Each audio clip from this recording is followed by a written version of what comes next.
Hi, welcome to Tuesday with Tarra. I'm Dr. Tarra Mador. I'm a chiropractor and yoga teacher. And today I'd like to talk to you about your rhomboid muscles. The rhomboid muscles are between the spine and the shoulder blades, and they retract your shoulder blades. So they bring your shoulder blades closer together on your back, or it brings the shoulder blade toward the spine. So the rhomboid minor is a smaller muscle that attaches here, C7 and T1, over to the shoulder blade. And then the rhomboid major attaches right under that and all the way along that inner border, the medial border of your scapula on both sides. So these muscles will, like I said, bring your shoulder blades a little closer together on your back in a nice spot. And that gives them tone. So most people don't have tight rhomboid muscles. They actually have weak rhomboid muscles. Their rhomboids are stretched instead of toned. And their muscles, they're supposed to be toned. So when your muscles are weak or they're stretched, you're going to get pain and discomfort in between your shoulder blades in your upper back here. So you want to tone those muscles. So some of the people who might have tight muscles here, tight rhomboid muscles, would be rowers or archers or racket player, some sort of tennis player, racket sports, those kind of things. Then you'll tighten the muscles there. You'll tighten your rhomboid muscles. But other than that, we tend to spend a lot of time with rounded shoulders. So that upper back has more of a roundness than a relatively flatness or the natural curves.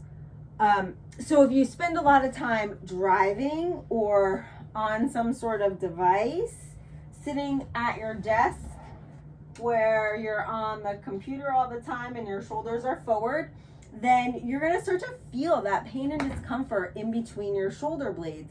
And it's not because your muscles are too tight, it's because they're overstretched and they're weak and they need a little bit of tone. So what you want to do is sit nice and tall and move your shoulders up and back. Like our skeleton here, you could see the shoulders up and back rather than rounded forward. And that will allow those shoulder blades to stay here on the back rather than winging out to the side. We put some tone there and the shoulder blades come right onto the back. We practice that in all of our poses in yoga from the very beginning, from a seated position where the spine's nice and tall. We move the shoulders up and back. You don't want them to go too far back. You don't want to collapse in the back of your body. You want to keep the back of your body long, and it's just a little lift.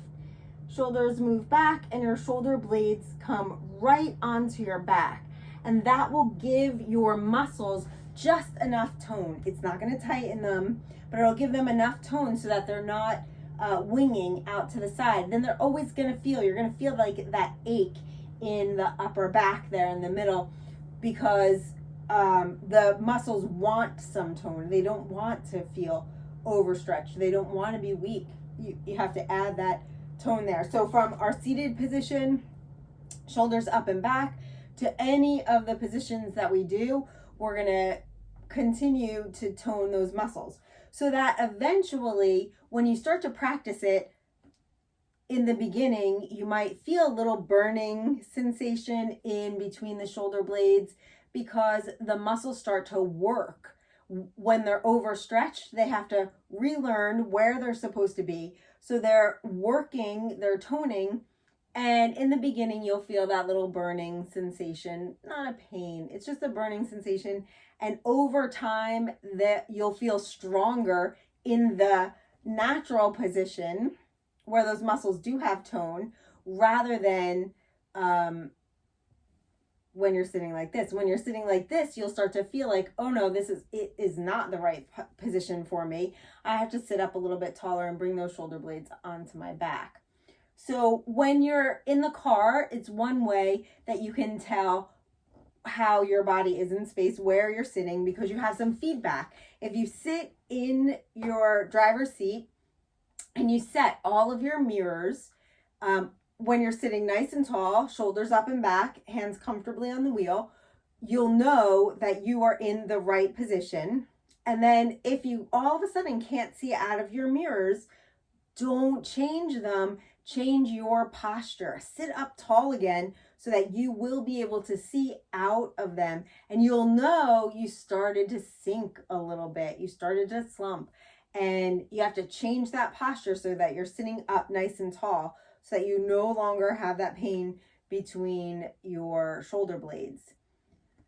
So that nice tall seated position, standing position is the same thing. And you want to make sure that you have length in the back of your body as well as in the front of your body. So even though you're moving your shoulders up and back, you don't want to sink into your lower back. You want to stay lifted through the front and the back of the body. And it's just, the shoulders just come up so that they're about the base of the neck. They come straight out and then they just move back a little bit rather than forward in that nice tall position. So for us in our yoga classes, we do that in every one of our poses. We're always putting the shoulder blades onto the back in that place that they need to be because we want to strengthen these muscles. We want to give them their natural tone so that you feel comfortable there. Your heart is lifted, you're open across the front of your body. And not only will you feel better in this place between the shoulder blades, but also your neck will start to feel better. And your back in general will feel better. So those are the rhomboids. Hopefully you've gotten a little bit of information out of this. You can set up your desk, when you're on your phone, you'll remember shoulders up and back so that you're not pulling forward. You want to stay lifted. It also helps with your mood.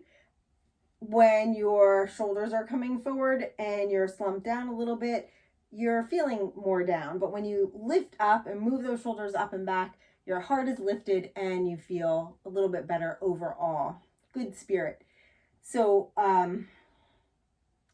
hopefully you've gotten some good information and you'll like us and follow us on our YouTube channel here.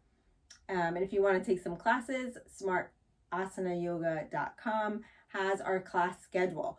Doing this on a consistent basis, being in this nice position and bringing those shoulder blades onto your back will train your muscles to do it when you're not practicing yoga or whatever it is that you're doing. When you're on your computer, when you're driving, you'll have that tendency to sit more upright the more you practice it.